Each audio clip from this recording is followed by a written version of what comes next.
नीट आणि सीबीएसई परीक्षातील कथित अनियमिततेमुळे लाखो विद्यार्थ्यांच्या भवितव्यावरती प्रश्नचिन्ह निर्माण झाल्यानंतर विद्यार्थ्यांच्या न्याय हक्कासाठी काँग्रेस पक्ष देशभर रस्त्यावरती उतरला होता। अखिल भारतीय काँग्रेस समितीच्या नेतृत्वाखाली उभारलेल्या देशव्यापी आंदोलनानंतर केंद्रीय शिक्षण मंत्री धर्मेंद्र प्रधान यांनी राजीनामा दिल्यानंतर ठाणे शहर जिल्हा काँग्रेस कमिटीच्या वतीने विद्यार्थी विजय मोर्चा काढण्यात आला। अखिल भारतीय काँग्रेस समितीचे अध्यक्ष मल्लिकार्जुन खरगे यांच्या निर्देशानुसार आणि महाराष्ट्र प्रदेश काँग्रेसचे अध्यक्ष हर्षवर्धन सपकाळ यांच्या आदेशानुसार आयोजित या मोर्चाचे नेतृत्व ठाणे शहर जिल्हा काँग्रेस कमिटीचे अध्यक्ष राहुल पिंगळे यांनी केले।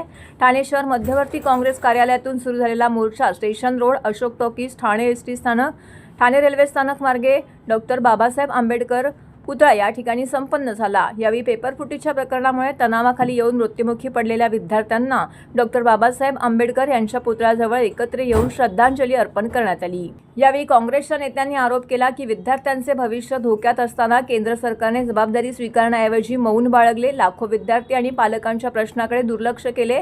मात्र काँग्रेसचे नेते राहुल गांधी यांनी विद्यार्थ्यांचा आवाज देशभर बुलंद करत जिल्हा ते दिल्लीपर्यंत आंदोलनाची साखळी उभारली। जनआक्रोश आणि विरोधी पक्षांच्या दबावामुळे अखेर केंद्र सरकारला माघार घ्यावी लागली आणि केंद्रीय शिक्षण मंत्री धर्मेंद्र प्रधान यांना पदाचा राजीनामा द्यावा लागला। मार्चमध्ये सहभागी झालेल्या कार्यकर्त्यांनी हा कोणत्याही राजकीय पक्षाचा नव्हे तर देशातील लाखो विद्यार्थ्यांच्या संघर्षाचा विजय असल्याची भावना व्यक्त केली।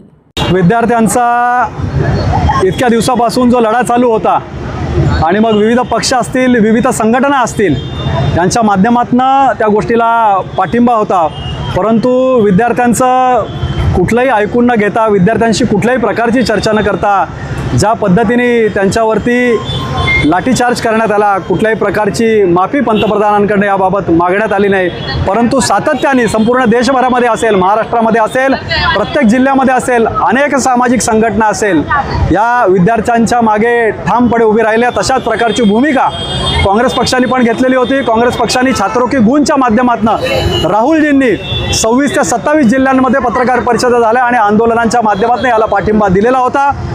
कुठे तरी या विद्यार्थ्यांच्या लढ्याला अंशतः या ठिकाणी यश आलेलं आहे आणि धर्मेंद्र प्रधान यांनी राजीनामा दिलेला आहे। परंतु विद्यार्थ्यांचा लढा यापुढे देखील चालू यासाठी राहील की इतर नरेंद्र मोदी यांनी केलेली चूक आहे। खरं तर हा राजीनामा यांनी आधीच घ्यायला पाहिजे होता, संसदेमध्ये चर्चा घडवायला पाहिजे होती किंवा जंतर मंतरमध्ये येऊन विद्यार्थ्यांबरोबर चर्चा घडायला त्या ठिकाणी पाहिजे होती, त्या जेणेकरून विद्यार्थ्यांनी प्रोटेस्ट केला नसता आणि हिंसक त्या पद्धतीने आंदोलन, हिंसक पद्धतीने ज्या पद्धतीने विद्यार्थ्यांना गुराढोरांसारखं मारण्यात आलं, खरं तर त्या मारहाणी संदर्भातले सुद्धा नियम आहे, कशा पद्धतीने मारलं पाहिजे, मग त्याच्यामध्ये महिला असेल, विद्यार्थी असेल, काही बघितलं गेलं नाही।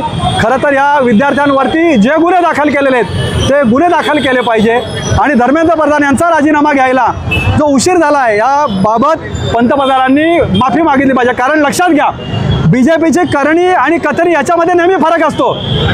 बीजेपीचे जे दुसरे खासदार आहेत, निशिकांत दुबे, जे काय सांगतात, आता जी त्यांनी बाईट दिली त्याच्यामध्ये सांगतायत की विद्यार्थ्यांना आम्ही पासपोर्ट मिळवून देणार नाही। त्यांचं जे करिअर आहे त्यांच्या करिअरबाबत बोलत आहेत, त्यांच्या पालकांना धमकी देत आहेत। त्यामुळे नरेंद्र मोदींनी नुसता राजीनामा न घेता या विद्यार्थ्यांबाबतची स्पष्ट भूमिका या ठिकाणी तुम्ही मांडली पाहिजे आणि हा जो विद्यार्थ्यांचा अंशतः विजय या ठिकाणी झालेला आहे, या ठिकाणी मोठ्या संख्येने विद्यार्थी यामध्ये सामील आहोत आणि आम्ही हा जो आहे तो विद्यार्थ्यांचा विजय मार्च आज या ठिकाणी काढत आहोत।